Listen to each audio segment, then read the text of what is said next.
Hello, this is Dean Radin, and I'm on Your Superior Self. Hi, I'm Anita Murjani, and this is Your Superior Self. Hello, this is Dr. Raymond Moody, and this is Your Superior Self.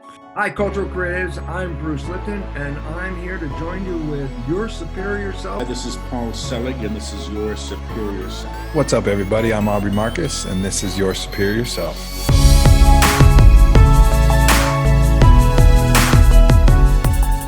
Hey, what's up, peeps? This is Jan Phillips, and I'm on Your Superior Self. That's got to be the best intro I've ever had on the show. I've never, ever had anyone call my audience peeps, and from now on, they have to, just because of you. That's good. Jan, thank you for joining the show. I'm so happy to be here. Your book, Still on Fire. I have the uncorrected proof. So, I mean, people can't really see it because of the legality of it. Yeah, they could see mine. Still on Fire, Field Notes from a Queer Mystic. I took that picture of myself in Italy. I don't even know where to start. Your story is just so amazing. I love every second of it. It's like this true story of someone who is struggling with their identity, who they are, their entire life. And I think most of us are doing that, right? I think a lot of us are doing that, struggling with our identities and who we are and trying to portray out to society what they want to see and be the mirror for society, not our individual selves. But I could say now, sitting in front of you, after reading your book, I'm looking at Jan Phillips as Jan Phillips. I mean, it was a very powerful book. I mean, you entered the convent of the Catholic Church and they kicked you out because of your sexuality, essentially. Yeah. And that bothered you for your entire life, as it would anyone. 20 years it took. 20 Not years. My entire life. It doesn't bother me anymore. I'm sorry, 20 years. Years. But let's talk about that. Let's talk about you joining the convent, because as you say in the book, a sister saved you from taking your own life, correct? Yes. Can you talk about that? Yes. Approaching puberty, one realizes who one's falling in love with. And when I realized I'm falling in love with girls at age 12, I'm in big trouble. Nothing could be worse if you're a young Catholic kid, because then you got your family you're going to disappoint. You got God who hates you. You have the Catholic Church who just would, tie you up in a noose or burn you at a stake. It's a mess. So I thought, well, I better just kill myself right away. And then I don't have to tell people and make them all sad. So I wrote these little suicide notes, scrumpled them up and put them in the bathroom trash can, just for my own family. Dear everyone, it wasn't your fault. I was just born wrong. But I could never really quite figure out how exactly to do it. I practiced with a little razor blade at my wrist a little bit, but I thought, this is not how I want to do it. And right at the same time, my sixth grade teacher, Sister Helen Charles, was discovering that I was getting more and more depressed. And so she started a campaign of positive reinforcement, she called it. Called my mom. My mom told me the story 20 years later about the nun saying, your kid's depressed. I don't know why. She's got everything going for her. And so they did this campaign of affirmation for me. Oh, Jan Phillips, you're such a great scholar. You're such an athlete. You're so artistic. Please help me with the bulletin boards. And this went on week after week. And at first I thought she was a little bonkers. But I woke up one day and something had happened in that sad, sick little caterpillar. It turned into a butterfly. And that's the day I decided, oh my God, I am full of light. I am smart. I am a genius. I am a great athlete.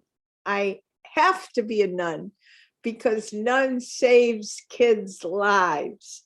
And I want to save troubled kids' lives. So that was why I went into the convent. I decided at age 12, I went in at age 18. I was kicked out at age 20. I did not last long, but I loved it in there.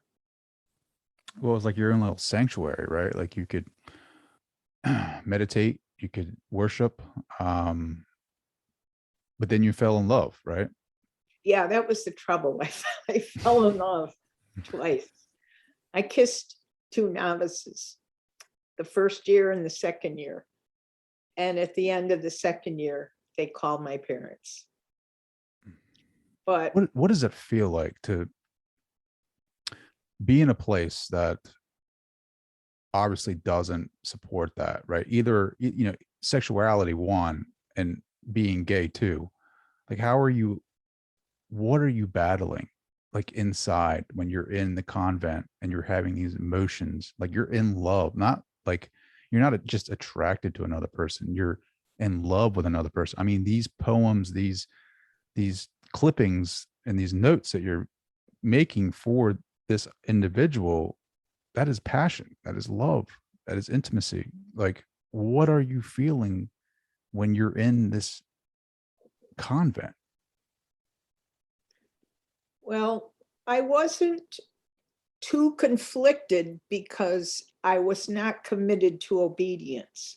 Had I been afraid of getting kicked out, I probably would never have honored my love, but I did. And so it comes time when the superiors discover, aha, I see you two spending too much time together, and they made us promise never to look at each other, talk to each other, be with each other again. So I would have caved in and felt terrible, but because I did love them so much, I disobeyed the rules, snuck into the bedroom, spent the night in the arms of the novice that I loved. So it was just me deciding I'm going to be a grown-up here. I'm going to make my own decisions, and I'm not worried one bit that this is sinful or awful. It wasn't sinful. There's nothing about love that is sinful. It was terribly disobedient of me. So that's why they threw me out.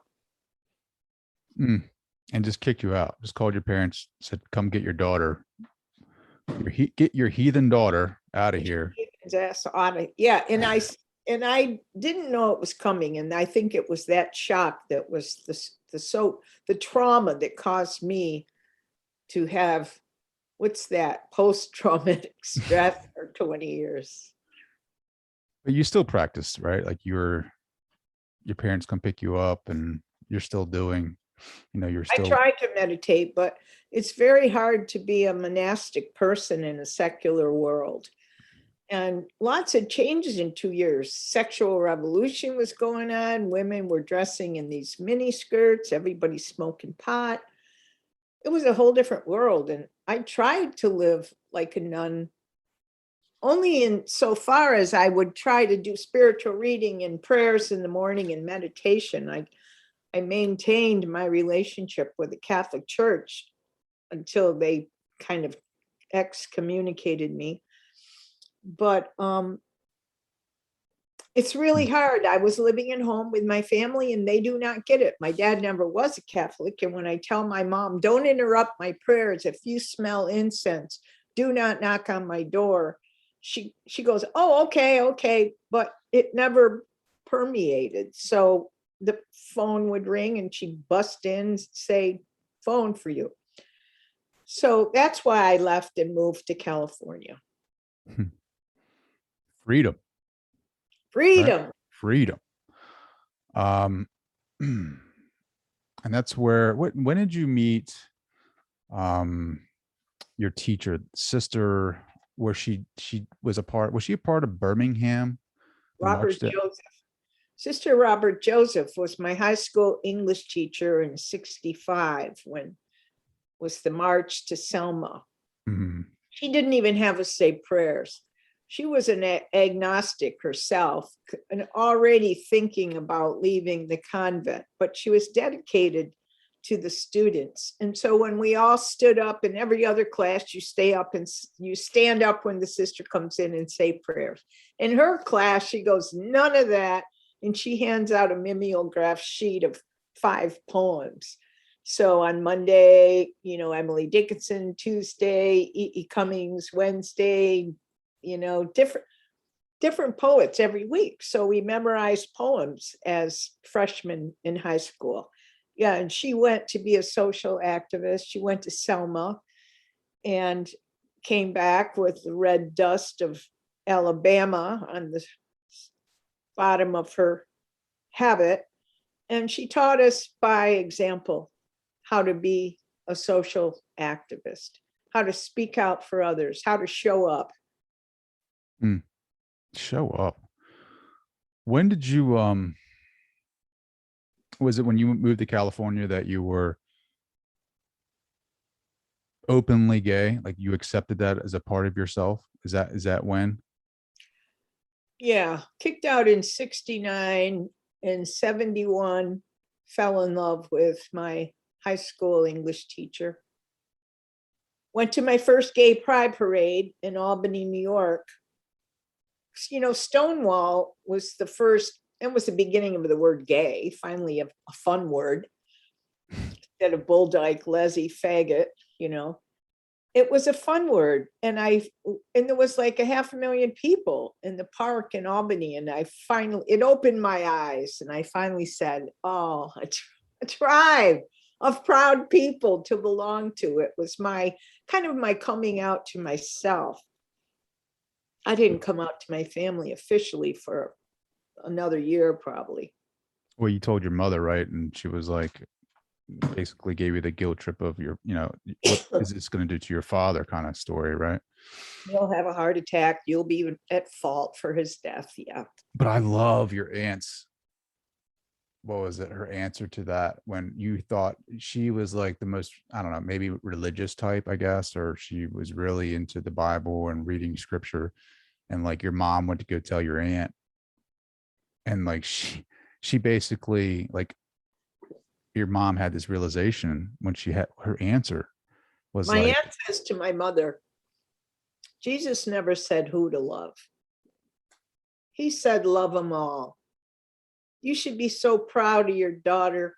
She's brave enough to love who she loves. She's loving them all. Love your own girl, Marge. And my mom had an awakening that was physical and visceral, and tears started rolling down her face. And she said, I can't believe I've lived this long and been so stupid.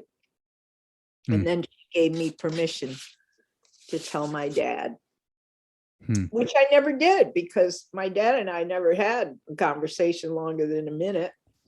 And he was a very private, introverted guy, didn't know what to make of the culture, never really quite fit in, was really shy. And I figured, why tell him? And she said he knows in his own way. Who knows? Who knows? What's the difference between religious and spiritual? Religion is an inherited body of beliefs, concepts. It's something handed down to us in the form of beliefs, and you sign up for it, you sign into it, and you let it be yours because that's all you know. And it's all, when you're young, religion is just, it's installed like a software program. And then as we get older and start thinking for ourselves, we can create our own spirituality, which is not inherited. It's something created from our interior place of ethics and morality. And it's based on each of our spiritual paths, each of our own faiths is based on our ultimate commitments. According to this priest who taught us our first theology class in the convent. And it was very befuddling for all of us because Catholic Church teaches you what to think. It's never helped in the matter of how to think. But the priest was dedicated to us creating a spirituality of our own based on our ultimate commitment. So it took him a whole semester. And by the end, I just followed the path of Jesus, who was pretty personally in my life, like a cool guy, like a brother. And I knew instinctively what he wanted us to do. So I said, then my faith, my spirituality is based on my commitment to be a light in the world, to be a stand for justice, to speak out for peace, to dissolve dualities, and to show up as a force for good. So when the church says we're not giving you absolution if you're going to continue to be gay, I said, go ahead, who cares? I have my own faith. So thank goodness for Father Grabis. I give him credit. Because otherwise, if your church rejects you, that's a terrible thing to be disinherited from. Well, that's the end of life for some, isn't it? I guess it wasn't for me. It was the beginning of life. Hell yeah. What did it feel like when you went back? And I don't know if it's necessarily an apology, but it was an answer that you were looking for from the Catholic Church when you went back to that convent and you had that discussion, that conversation with that sister. What did that look like? It was my last ditch attempt to kind of heal my heart was what it felt like. I had such a hole that I couldn't live a whole life. I had a lot of rage, a lot of shame, a lot of guilt. I never had a vehicle or a way to get over it, being kicked out. And so I went to the woman who was the head honcho of the order. She was the superior of the whole mother house of 400 sisters, provincial director. I said, would you help me see if I can heal myself?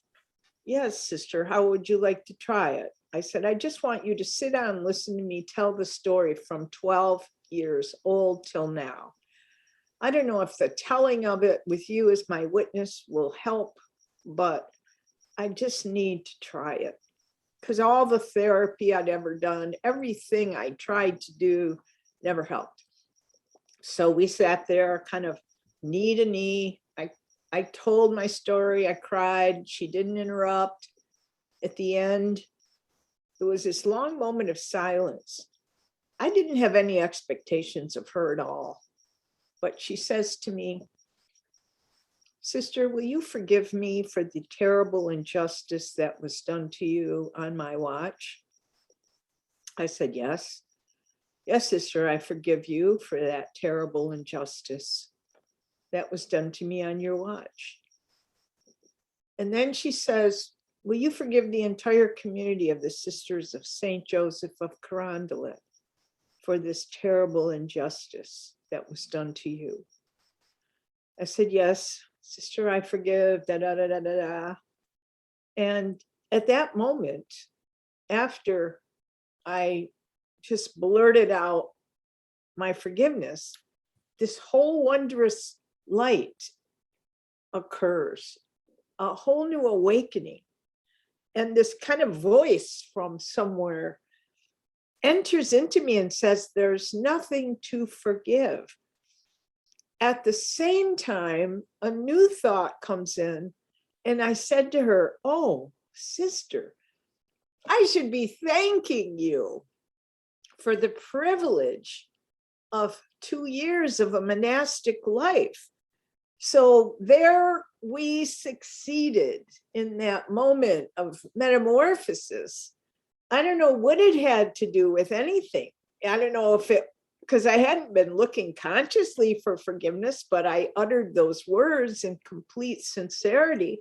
And after I said it, that I was visited by angels who kind of whispered, hey, honey, there's never anything to forgive ever because it all happens for you.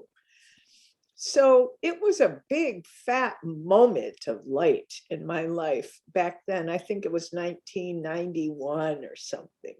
So from 1969 to 1991, whatever, all those years I was in grief and mourning and sorrow. And when that moment occurred, that was the beginning of my resurrection as a light in the world. Wow. Experiencing union with that source. Like, when did you start transitioning from that traditional? Was it that at that point when you had that experience, did you start growing in your own spirituality, whatever that looked like? It was shortly thereafter, because I had been encouraged by a Catholic sister, kind of a psychic nun. She knows so much from so many arenas. She receives bulletins, right? So I call her up and I say, she says, go to grad school. I go to grad school and then I don't like it because I'm an outsider there. So I call her up telling her I'm going to quit. Thought I owed her at least that. So I go, I just wanted you to know I'm quitting grad school. And she was all against that whole idea. So she goes, hold on, girl, answer these 3 questions. And her 3 questions were, are you eating and drinking moderately? Well, my answer was no, because I'm drinking huge amounts of jug wine every night and, popping almond joy miniatures in my mouth every chance I get. Second question, what's your spiritual practice? My answer was none. I didn't have anything going on. Third question was, what are you doing for your body? That answer was nothing. So she stops me and she goes, don't you quit school yet. Get those 3 things handled and call me in 3 weeks and don't talk to me before. So I figured out that my spiritual practice would be 20 minutes in the morning in my bed, lying down, light a candle on the TV and at the bottom of my bed and just be a satellite dish. That's what I was going to be, a satellite dish to mind at large. And then I went out and bought a 12-speed bicycle and I started bicycling to school. And then my partner Annie and I started eating kind of plant-based meals and only drinking Chardonnay on the weekend. So 3 weeks go by. I call up Sister Paula and I say, you're not going to believe this, but everybody on campus has changed dramatically. And she lets out a huge yelp. And we both knew that all the change was inside me, but I didn't have to quit school. But it was the starting of the spiritual practice that changed everything. And now it's exactly the same.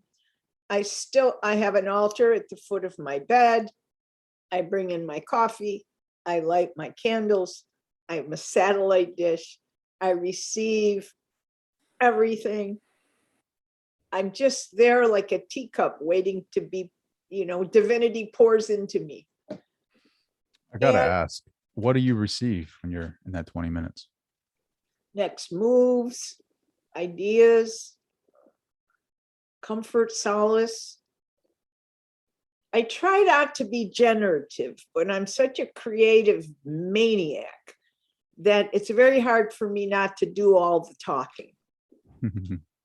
But every morning I reimagine my relationship to divinity because, that old Sistine Chapel image of God, the guy, the beard, the white hair, the cloud, all that is installed so feverishly that it's hard to get it out of your system. So every day I recreate my image of divinity as either the sea that I'm swimming in, the air, usually it's the air that I'm breathing.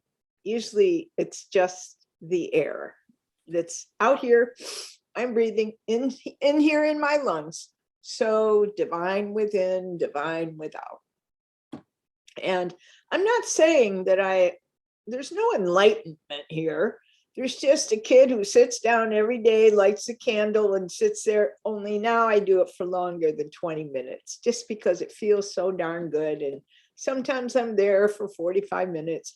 And I have other thoughts. I mean, I'm not giving a master class in how not to have thoughts. I just don't ever judge them. I don't ever say, you're a lousy meditator. I always go, you're so great. Every day you do this practice. And ever since you have, your life has been blissful. I mean, that is a form of enlightenment, right? Like, I mean, that's you sitting down with yourself and enlightening that source within inside of you with information in your environment of reconnection, right? Plugging back into the source, plugging back into the system and receiving information like what to do next, intuitive moments in your life that you need to like maybe draw answers from. I mean, that's a source of enlightenment. To me, enlightenment isn't like, oh, I've got it all figured out. This is X, Y, and Z. I think enlightenment is just kind of like you keep chipping away that programming, that societal programming, there's dogmas, indoctrination. That's enlightenment, because you're tapping back into who you truly are, that awareness, that beingness. And it's tough, like you said, like every day, like you're able to reconnect with the divinity that you imagine or believe it to be, or have faith that it is. Is that what is exactly is a mystic, though, is my question. A mystic, in my opinion, is anybody. You're probably a mystic, but anybody who has an unmediated relationship with the creative force, right? Unmediated relationship, no priest, no rabbi, no minister. Nobody's got to be there. You're directly in communion with your source. And, a Southern Baptist, I guess, I'm no judge of who's a mystic or not, but you only know for yourself. If you have a spiritual kind of intelligence that lets you in on the secret that nothing can ever be wrong, that everything is unfolding perfectly, that you are the particle version of the wave God, that it's all joyful, it's all to be celebrated. If you can know that and be firm in that and rooted in that, then you're a mystic. If you let someone else be your spiritual authority, you're not. You're giving away your power, right? Yeah. Well, that's the thing. People are going to listen to this and they're like, oh, Jan, that's great. That's awesome that you can say that. But what about me, who I go to work every day and I am just barraged with negativity from coworkers or a boss or family or neighbors or whatever? Like, yeah, I hear you, but my life does not reflect anything that you're talking about. Remember how bullets bounced off Superman? There used to be a commercial called the Palmolive Shield, right? And things would just bounce off. And that's what I feel like. As the more we meditate, the more our superpower develops so that we can deflect. I facilitate groups all over the country for 20, 30 years. I have gotten to the point where everyone's telling me their sad story. And it's not that it doesn't go directly into my heart, but it does not permeate my cells, and I just had a big book launch party out here today, and you go around from table to table and people are talking. I mean, we're aging. I'm 72. People are talking about their bodies, going wrong, and, heart and eyes going bad, teeth, people are always talking the bad news. I'm a news addict, so I listen to, news a lot. I listen to news a lot. And so I receive negative news, they don't ever, if it bleeds, it leads. That's what you learn in grad school as a photojournalist student. So I just have learned I kind of live in a non-dual state where if the idea comes into my mind like that is a terrible, terrible thing, I quickly go to the other side of it because there's something redeeming about it. So it's a lot of cerebral, I'm rerouting my brain paths. I'm rewiring my brain so that I don't get dragged down by what is appearing as the dark, because dawn begins at midnight. So, the Buddhist part, I was only Christian until I went to Japan. And there I'm exposed to Buddhism. I'm living in Buddhist monasteries. And the prevailing mentality there is everything is unfolding perfectly. Just sit down and reflect on the perfection of creation. As opposed to the mandate from the Christian church is go and teach all nations. So it's like you have the passivity of the East, you have the activity of the West, and the road to bliss is a pathway between those two things. That's the rapture road. And so we're straddling it constantly. And always striving to evolve ourselves constantly. I'm constantly working in my mind. If I have a thought like, this shouldn't be happening, and I'm no saint on the freeways out here. I have a lot of opinions on who's a butthead and worse. Mm-hmm. But immediately, right, it becomes clear that that's just peripheral. But on any deeper level, I can't be agitated. Buttheads. Yeah. Buttheads. And worse.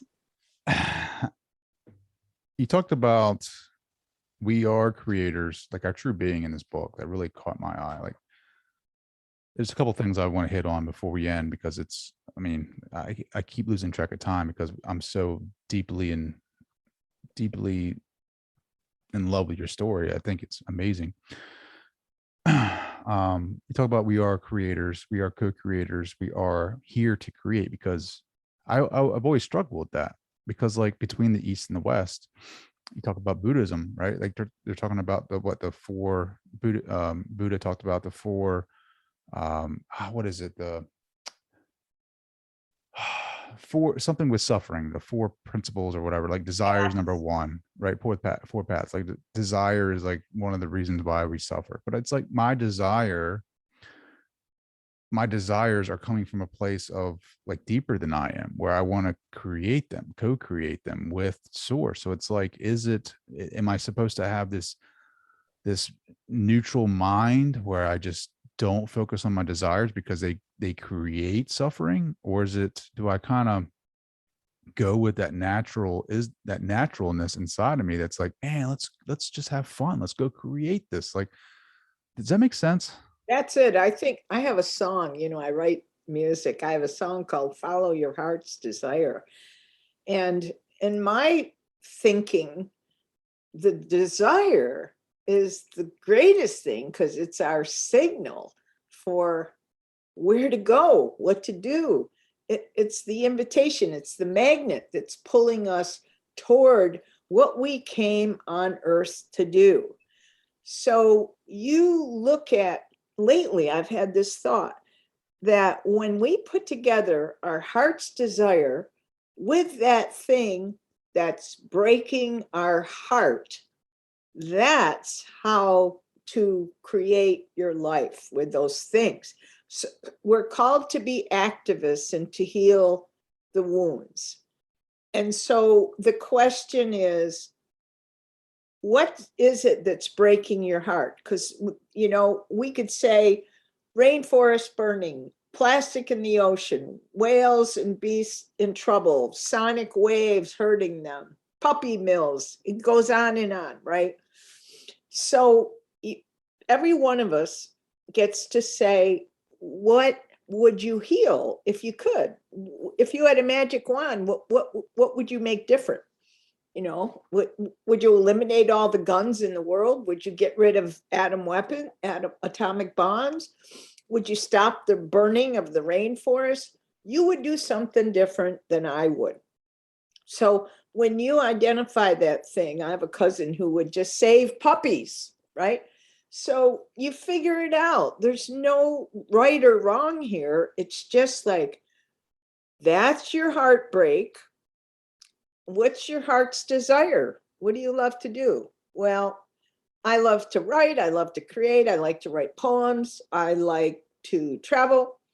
So, for example, when I read the book, The 100th Monkey, it so impressed me with the idea of causing cultural breakthroughs, evolutionary leaps, without even using language. I mean, that's a short little book, but it transformed my life one day. I read it on my lunch hour, and following my lunch hour, I went to the bank, gave the teller $20 and said, as soon as I get $5,000 in here, I'm going on a peace pilgrimage around the world. Because I believed that story in the book made me so inspired that we can cause change, not by just words, but through the power of our energy, the magic and the power of our intentions. And that's what led to me making a year-long peace tour around the world. My heartbreak was the nuclear proliferation that was going on when Ronald Reagan was president. He had this whole thing called Star Wars defense, and it was a mess. We had enough bombs. We and Russia had enough bombs to destroy the planet hundreds and hundreds of times. And that was the impetus. My heart's desire was to travel. I was a photographer with a slideshow on the peace movement, a slideshow on the women's movement. My heartbreak was nuclear arms around the world. So put those together, the combustion is an idea to make a peace pilgrimage around the world. Right? So that's how it works. So you need your heart's desire. And I mean, that's the big question. What do you love doing most? You do interviews. You're like Bill Moyers right there, even though you remind me of Matthew McConaughey, whatever. What's his name? Matthew McConaughey. Yeah. And so you are an interviewer because you love to create conversations of consequence. So somewhere in your heart's desire was like, I want to be responsible for creating global change. How will I do it? I'll make conversations available to people all around the world while I sit in my house, you know, and you could have your, you know, a fifth of Johnny Walker Red, you're, you know, right behind you. You could do it all in comfort and style. I don't know. Did you paint that painting that's behind you? A buddy of mine did. I said I wanted a representation of life. Yep, you got it. You got the candle burning. You have spirit. You got body. You got mind. You got it going on in spades. Yes, so ma'am. You're not in trouble. You have already identified. I don't know. What's your heartbreak? Abandoned children. There you go. Yeah, abandoned children. Like, so when you were that part in your story about Africa, I think it was Africa, right? Yeah. That hurt me a little bit, right? Those children over there. But to see that experience, like I want to have my own orphanage one day. Like I want for abandoned children to be able to come and learn, be educated, to be loved, to be fed, to be clothed, to have a place of refuge, and to have an opportunity to experience something other than being alone, being in the cold, being not loved. That's what I want to do. That's what I'm going to do. There you go. You sealed it right there. I'll see it with you. I'll add your name to my prayer book. I'll see it with you. You creating a safe space for kids in trouble who feel alone and abandoned. You can do that. I did it. There's a Living Kindness Learning Center in the middle of Nigeria, full of computers and software, African software that the kids are using, the organic farmers are using. It never would. There's apartments for 2 teachers on both sides, because I sat there just like you one day and said, I want to have something for those kids that wait all day for teachers to show up. And now the 2 teachers live in the apartments. They don't have to worry about roads and rain and rivers and getting there. They live there. You can do it. You will do it. That's your living spirituality. That's your ultimate commitment. Ultimate commitment. I can see it. I can see it. I can see it. I can feel it. You know, like, Good. that's all about how we manifest, right? Like being in that moment, being and visualizing it and feeling it as being real. I mean, you talk about, like you just talked about your example there of manifesting that for yourself. I think people get confused. I mean, they just, I don't know. They think that they read a lot of or watch a lot of YouTube about visualization and they want to get that Ferrari and they want to get the Lamborghini, but it's like, I think our power inside of us is just so much more divine than that, right? Like, I just think you have to have all these other aspects of that before you can manifest. Like, you got to have the visualization. I think I mean, it's got to be something you're very passionate about. It can't be something nonchalant, like, oh, I want that pair of shoes. It's got to be like something like you're talking about, that deep desire where you said you had it, that's it, that moment, that clicking of your consciousness with reality, with your desire, with your intention, and that solidifies it in that moment. Like, I mean, I think that's the magic. What are your thoughts? I think what causes us to be great creators is the deepening of our relationship with the creative force. So I think the root of it is what I would call spiritual practice, the commitment to sit quietly by yourself without your phone or your puppies for at least, I don't know, I would say even at least 10 minutes a day. If you do that, I'm guarantee you'll up it, because the results are so noticeable. But I think that's the thing, because, you know, people make these vision boards. It's kind of practicing manifestation. But I made a vision board and it had on it a grand piano and a 4-wheel drive truck and Hawaii, and it didn't have a Living Kindness Learning Center in Nigeria. But I perfected my skills at visualizing and identifying my heart's desire in the secular realm, in the mundane, you know, everydayness of our lives. Now I have a grand piano in my house, and I just sold my 4-wheel drive truck a while ago. But that's the beginning of how does it work really. You see the thing, you know, the idea comes forward in your mind. That's an implant from spirit. So spirit visited you and said, it's possible for you to do something for those kids who need you at this time. We get visited by spirit, and then it's in our brain and begins to move down to our heart. And those two things connect, all heaven breaks loose. And you're almost building the foundation by your words for the very center that you will create.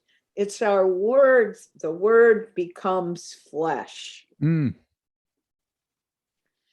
So we create reality with our words, and you have spoken it to the world at large. You are taking responsibility to create a safe space for kids who need support. You know, you might find it, you might build it, it might be, you know, the thing will become available to you the more you say, I'm ready now. in your own practice. It will become apparent to you how to do that. You referenced Jesus as that cool guy. What do you think he was trying to tell us? Be kind, take care of each other, stand for justice, work with victims, and remember that you and that invisible force are the same thing. It got translated as I and the Father are one. But his original meaning, I'm sure, was, look at you guys, we're all part of it. We're the visible part of the great oneness. His words just got really messed with.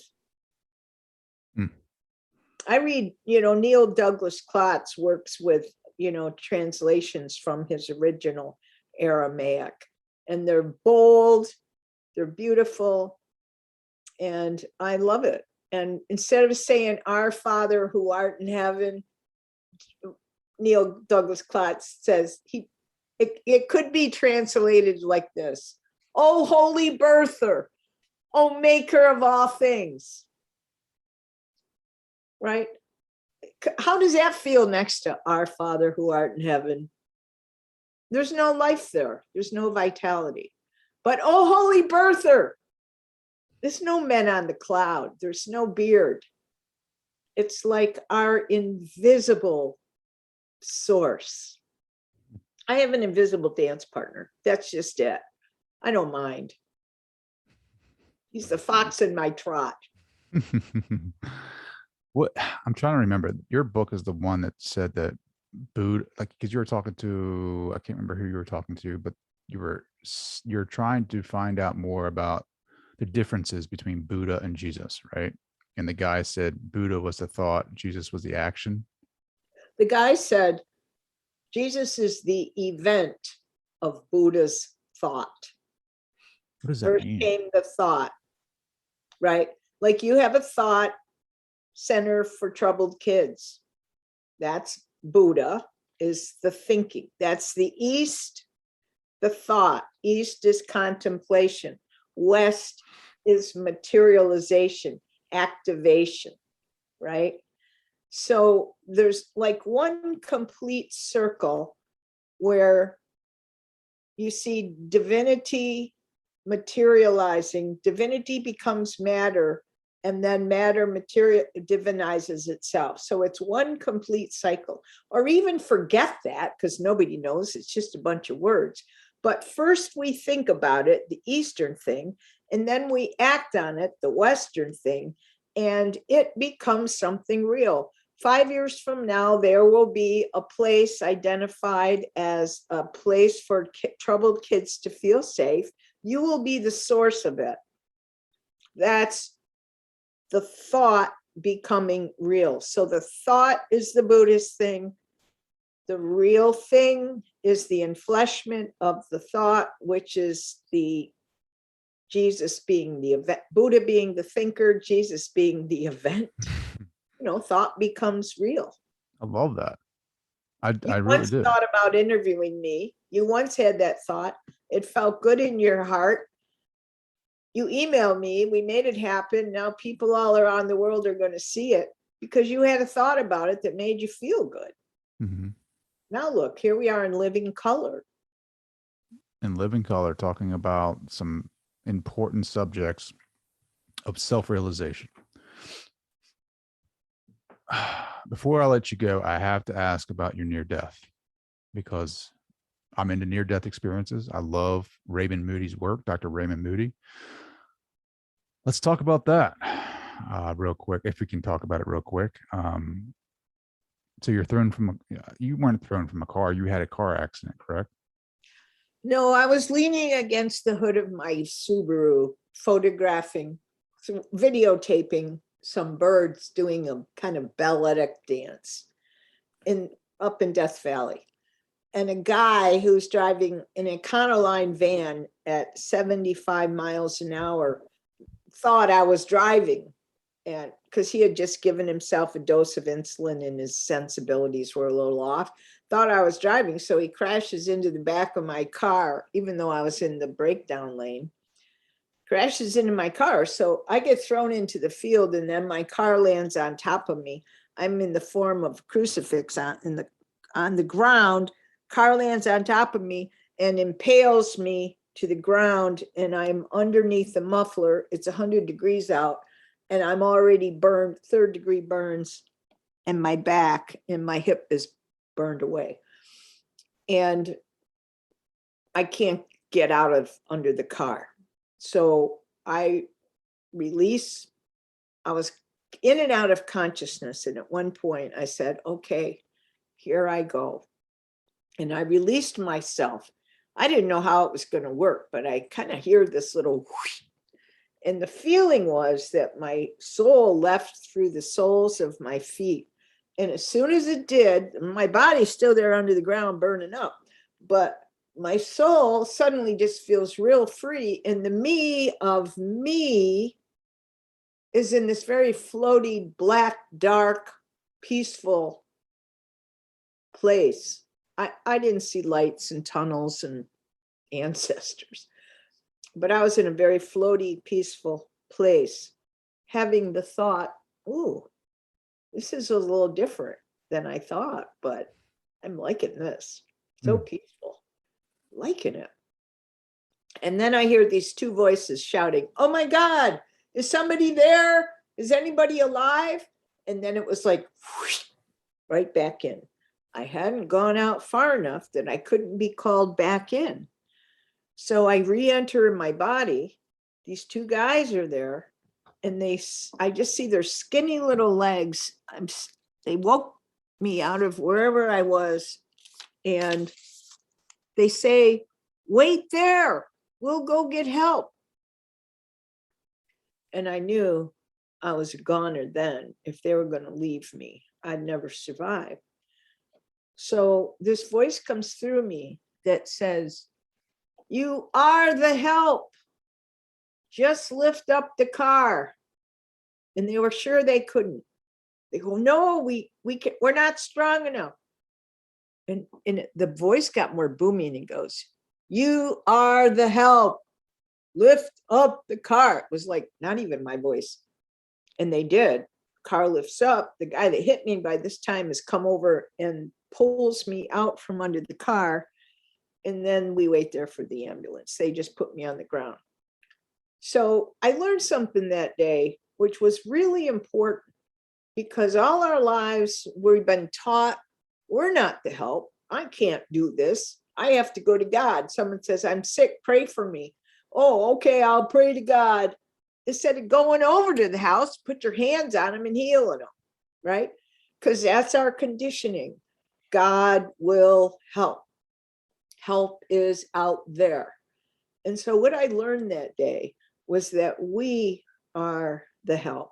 And that will take a massive reconditioning of human beings' consciousness to really affirm that and go along with it and make of our healthcare system something that's holy and human.